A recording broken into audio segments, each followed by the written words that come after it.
سوال دہرا دوں کہ صحابہ کرام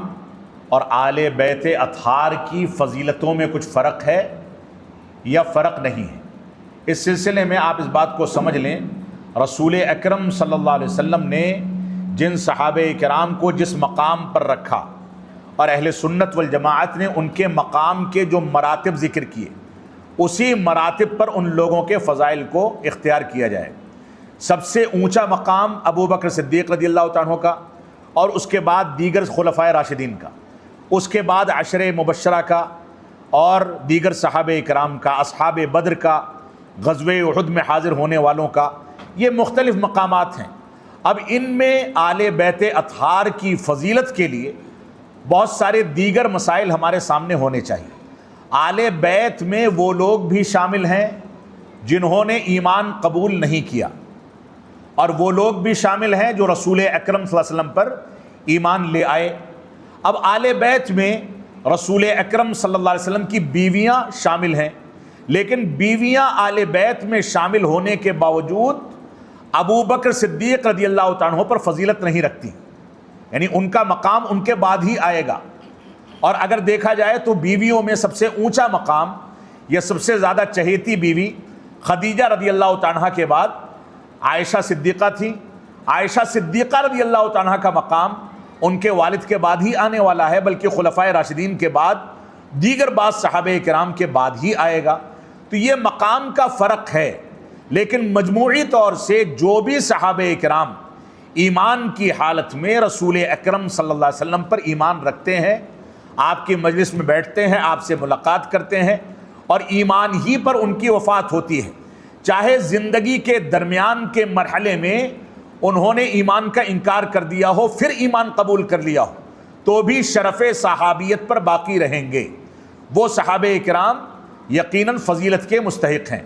اور وہ آل بیت اطہار جنہوں نے آپ کے اوپر ایمان کا اعلان کیا، وہ اس ترتیب میں جہاں آتے ہیں وہاں پر ان کی فضیلت ہوگی۔ اور جن آل بیت اطہار نے آپ پر ایمان کا اعلان نہیں کیا، یعنی آپ کے خاندان سے تھے لیکن ایمان کی توفیق سے محروم رہے، ان کے بارے میں ہم وہی فیصلہ کریں گے جو فیصلہ رب کائنات نے کافروں کے بارے میں کر رکھا ہے۔ اس سلسلے میں چھوٹی سی بات آپ سمجھ لیں، اللہ کے نبی صلی اللہ علیہ وسلم کے سب سے قریبی آپ کی والدہ اور آپ کے والد، والدین سب سے قریبی ہوئے،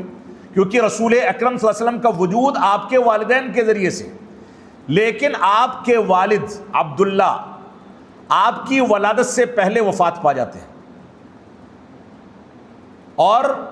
آپ کی والدہ آمنہ آپ کی ولادت کے بعد وفات پاتی ہیں۔ بعض روایات میں اس بات کا تذکرہ ملتا ہے کہ ایک صحابی رسول نے آ کر کے پوچھا کہ اللہ کے نبی صلی اللہ علیہ وسلم، میرے والد جنتی ہے یا جہنمی ہے، ان کی وفات ہو گئی۔ تو اللہ کے نبی صلی اللہ علیہ وسلم تھوڑی دیر خاموش رہے، پھر آپ پر وحی کا نزول ہوا۔ آپ نے فرمایا ان ابی و اباک فی النار، میرے والد بھی جہنمی ہیں اور تمہارے والد بھی جہنمی ہیں۔ اب آپ سوچئے، نبی کا والد ایمان نہیں لایا تو نبی اس کی بخشش نہیں کرا سکتا۔ یہ ایمان جو ہے یہ عزت و وقار کی بنیادی شرط ہے، لہذا آل بیت اطہار میں جو جہاں پر آتا ہے اس کے مقام کو ویسے ہی تسلیم کیا جائے گا، اور آل بیت اطہار میں جو لوگ صحابیت کے شرف سے متصف ہیں ان کو بیت اطہار ہونے کا شرف اور صحابیت کا شرف، دوہرا شرف حاصل ہے اگر ایمان لے آئے۔ لیکن بہرحال